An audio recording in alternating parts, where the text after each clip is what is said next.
Have you ever wondered how beams actually bend under load? In this lecture, I will not only draw the deflected shape of beams, but also break down shear force and bending moment diagrams to show you how everything syncs together. Understanding these diagrams is key to mastering structural analysis, and I will guide you step by step, starting with a real example where we analyze different deflected shape options and find the correct one. Stick around, and by the end of this video, you will be able to visualize and verify beam behavior with confidence. Let's get started. By the way, if you're new here, I am Dr. Jawed Qureshi, a senior lecturer in structural engineering and design at University of East London, and in here we talk about structural engineering. This is part of my video series on IStructE, structural behavior, or if you are someone who wants to improve the basics of structural engineering, this video is for you.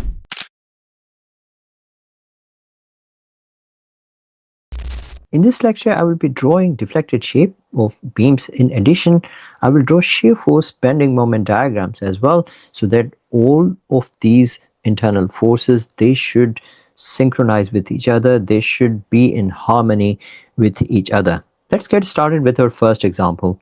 In this example, we have to choose the correct deflected shape under loading shown.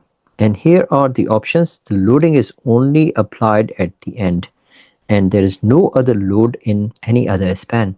So we have 4 options to choose from, and we will see which option is correct. First, I will try to determine it with the help of inspection, and then I will draw the direction of reactions and points of certainty and bending and shear force diagrams. Let us assess first of all option A. A is incorrect because when we are applying loading, if you have a look, the load is applied here, which is downwards, and this is not going to cause any sagging in this span. So sagging is incorrect. It means that this option is wrong. When we apply a loading to a beam at the end and no other load is applied, this means that this is going to sag down, and the span between roller, it is going to go up, and then again this will go down. This is how we draw the deflected shape. So option B looks correct to me, but I will verify in a minute that if it is right or wrong.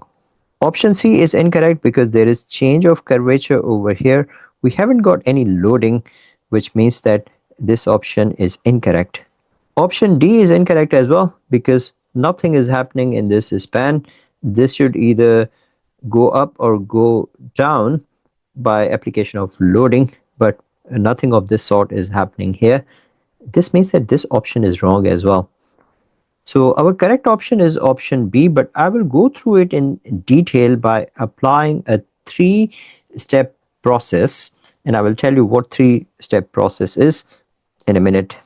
So the 3-step process is that first we determine the point of certainty, which means that the points where deflected shape must pass through. So first it should pass through the loading point, and secondly it should pass through the supports.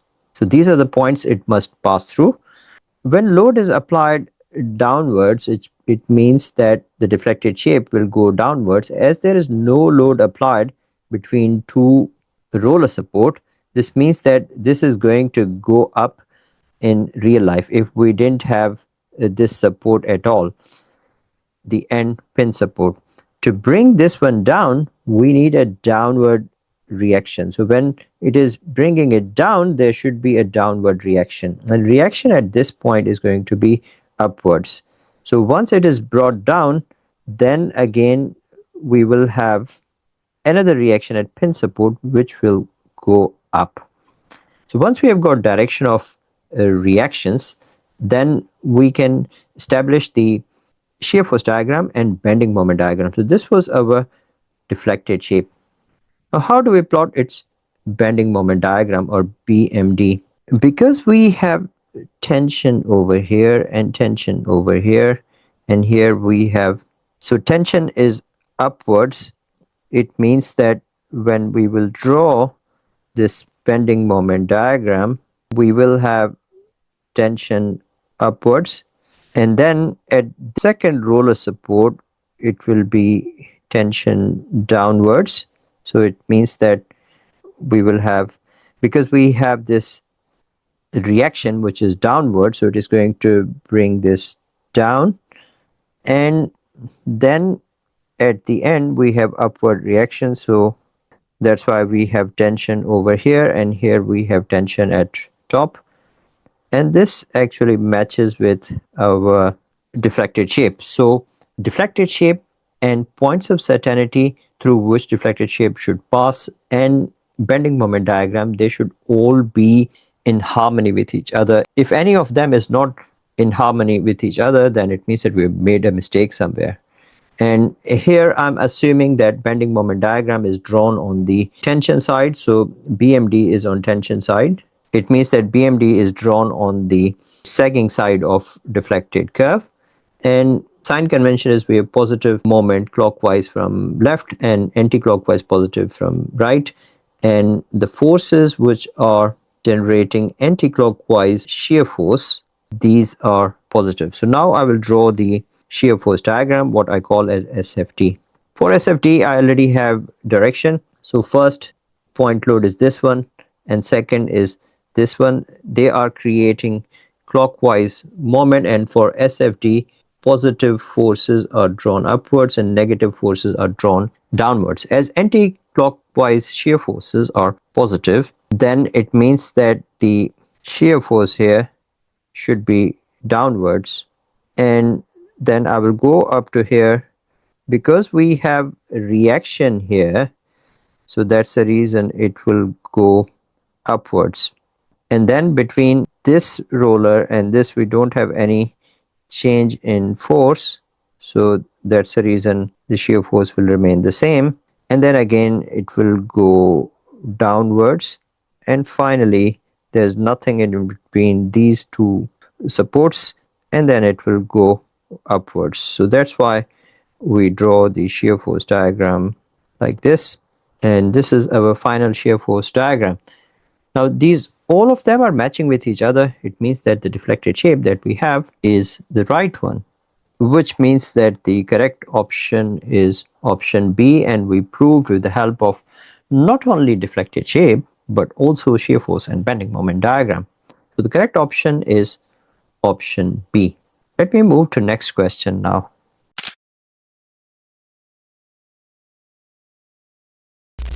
The next question is very interesting one, and here we have to draw the correct deflected shape. We have two point loads, equal point loads applied here, and let us see which option is correct. Now here we have so many options, it's difficult to tell which option is correct or not. Option A is incorrect because here it is changing the curvature, and I'm not sure why it is changing the curvature, so this option is wrong. Because we have endpoint load applied, so here deflected shape is stopping over here, it should either go up or down. It means that option D is wrong as well. And option C is incorrect as well because we have a point load which is pointing upwards, and here it is not going upwards. This means that this option is wrong. Option B seems correct to me, and we will see if it is right or wrong. The only thing which is bothering me over here is that here the curvature is changing quite a lot and going upwards, and in my opinion it would go like this rather than simply going upwards, which means that the curvature is not changing, but I think that it is highly exaggerated over here, and we will see how it goes. So let's try to assess this.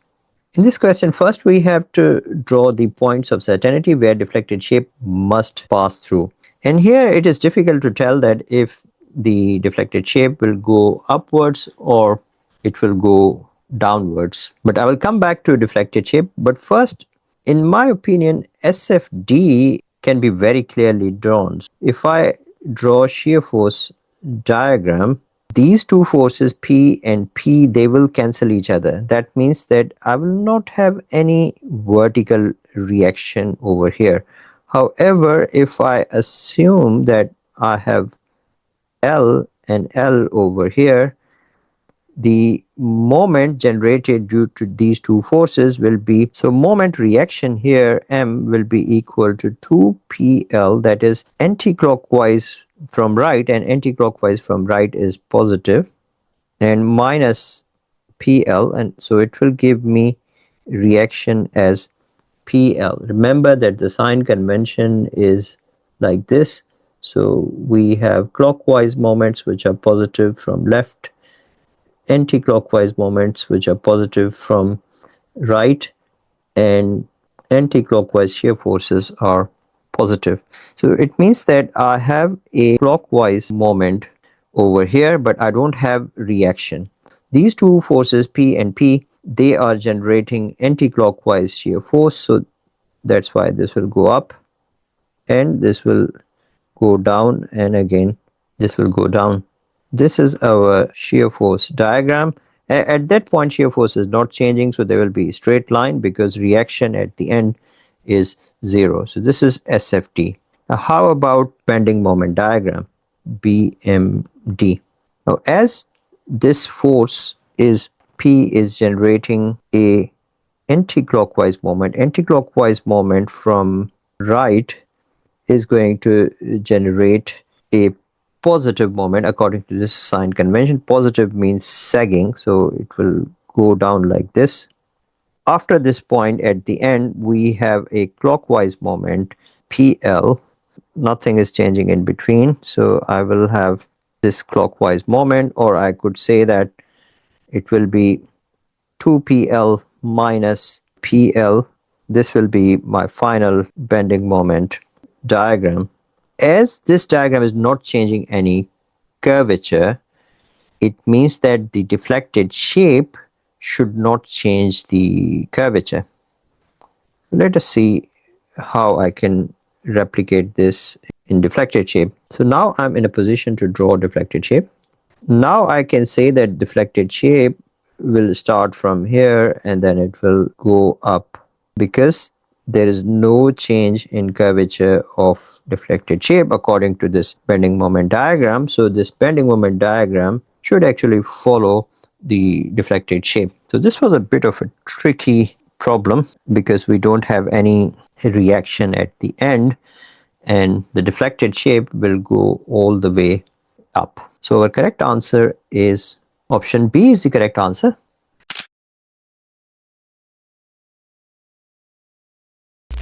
Next question, we have to choose the correct deflected shape under loading, and there are few options to choose from. For solving this, we have to find out something at the internal pin level. So whenever you get these problems, when you have internal pin, you always try to find out shear transferred through the pin. So let's first of all find out shear transfer through the pin, and then it will be easy for us to plot the diagram. Let me go back here. Here first I would like to find out reaction. If I call this, if I isolate this point, if I say that this is W and I have a distributed load over here and I'm isolating this pin, this is 2W and this is 1 meter and this is 1 meter. We will have a reaction over here.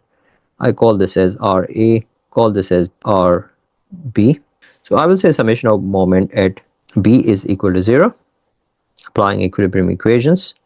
So it will be W times 2, that is creating anti-clockwise moment, and minus 2W times 1, that will give me total load, times half of this distance, 1 over 2, and RA will create a clockwise moment, so RA is equal to 0. This is minus 2W and this will be minus W, so RA will be equal to 3W. So when RA is equal to 3W, which means that this internal pin which we have here, RB, will be equal to 0, which means that internal pin does not transfer moment, but here it is not transferring shear as well. The entire load is taken by this support. So when entire load is taken by this support, this is 2W and this is 3W.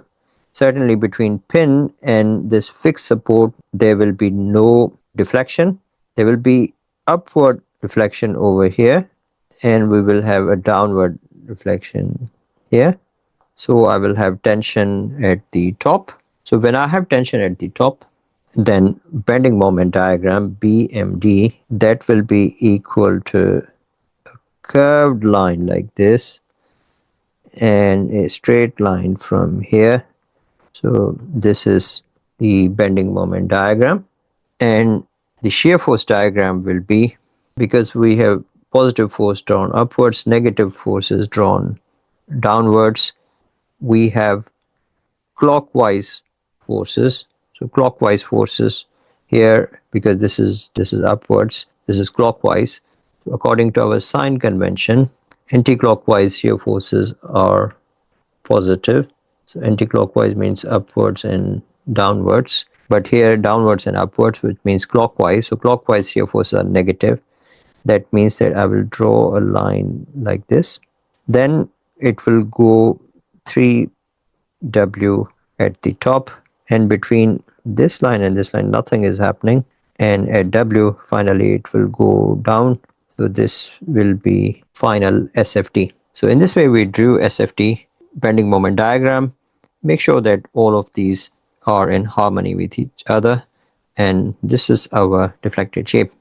So the correct option is option B. A is wrong because the deflection over here, as no shear is being transferred, and this is wrong as well because here we are expecting tension, which is not the case. So this is wrong, and D is wrong as well because it cannot go down like this. And this was a tricky one, but anyway, we were able to solve it. Thanks for watching this lecture today, and if you have missed any of the lectures in this series, you can always scan this barcode and you can go to this URL to watch back different videos to clear up your basics. And I will see you in my next lecture. Thank you.